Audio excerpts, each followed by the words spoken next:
देश का बजट आ चुका है और टैक्स पेयर्स को भले राहत कम मिली हो, लेकिन इंफ्रास्ट्रक्चर, रोजगार, इकोनॉमी को लेकर सरकार ने कई बड़े दांव खेले हैं। नमस्कार, मैं आपके साथ विभा उपाध्याय और आप देख रहे हैं न्यूज़ 18 बिहार झारखंड का डिजिटल प्लेटफॉर्म। तो चलिए जानते हैं यूनियन बजट की 10 सबसे बड़ी बातें। पहला, फरवरी 1 तारीख को वित्त मंत्री निर्मला सीतारमण ने संसद में यूनियन बजट को पेश किया। इस बार बजट में टैक्स स्लैब में कोई बड़ा बदलाव नहीं किया गया, लेकिन सरकार का फोकस साफ नजर आया। मजबूत इंफ्रास्ट्रक्चर, बेहतर फाइनेंशियल हेल्थ और ज्यादा रोजगार के मौके। अब ऐसे में ये जानना बहुत जरूरी है कि इन सभी दृष्टिकोणों से 10 सबसे अहम ऐलान क्या हुए। तो पहला था फिस्कल डेफिसिट घटाने को लेकर। सरकार ने अगले वित्तीय वर्ष के लिए फिस्कल डेफिसिट 4.3% रखने का लक्ष्य तय किया है, यानी इस साल के मुकाबले घाटा 0.1% कम होगा। दूसरा, कर्ज जीडीपी रेशियो में कमी का प्लान। फाइनेंशियल ईयर 2027 में भारत का कर्ज जीडीपी रेशियो 55.6% रहने का अनुमान है। सरकार का लक्ष्य इसे 2031 तक 50% पर लाना है।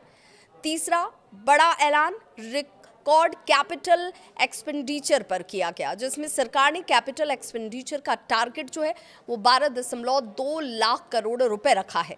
साथ ही इंफ्रास्ट्रक्चर रिस्क गारंटी फंड बनाया जाएगा, जिससे बैंकों को क्रेडिट गारंटी मिलेगी। चौथा ऐलान रहा ग्लोबल क्लाउड कंपनियों को टैक्स हॉलीडे। जी हां, जो विदेशी कंपनियां भारत में डेटा सेंटर के जरिए ग्लोबल क्लाउड सर्विस देंगी, उन्हें 2047 तक टैक्स हॉलीडे हासिल होगा। पांचवा, एमएसएमई और एसएमई को बड़ा सपोर्ट देना। 10,000 करोड़ का एसएमई ग्रोथ फंड, 2,000 करोड़ का self reliance India fund, CPSE के लिए एमएसएमई पेमेंट, टीआरईएसडीएस से अनिवार्य कॉरपोरेट मित्र और एमएसएमई की मदद सरकार की तरफ से की जाएगी। छठा बड़ा ऐलान रहा डेरिवेटिव्स ट्रेडिंग महंगी हो जाएगी।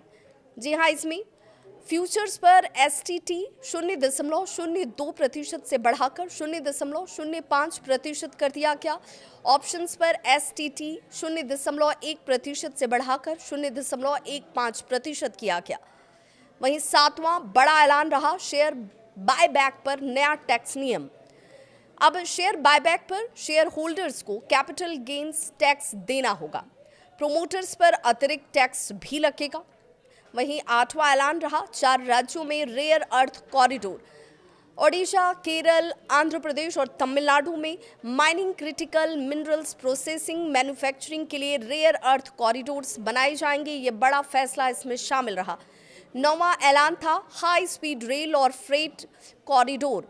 जी हां, 7 नए हाई स्पीड रेल कॉरिडोर, सूरत से दानकुनी तक डेडिकेटेड फ्रेट कॉरिडोर। इससे लॉजिस्टिक्स और कार्गो मूवमेंट तेज होगा। वहीं 10वां और सबसे बड़ा ऐलान विदेश में पढ़ाई और इलाज पर राहत के तौर पर नजर आया। विदेश में पढ़ाई करने जाने वालों और इलाज के लिए एलआरएस के तहत टीसीएस 5% से घटाकर 2% किया गया। इससे मिडिल क्लास परिवारों को एक बड़ी राहत मिलेगी। कुल मिलाकर ये बजट टैक्स राहत से ज्यादा इंफ्रास्ट्रक्चर, ग्रोथ और लॉन्ग टर्म इकोनॉमी पर केंद्रित नजर आया। आपको ये बजट कैसा लगा, कमेंट में जरूर बताइएगा। वीडियो पसंद आए तो इसे लाइक करना न भूलें।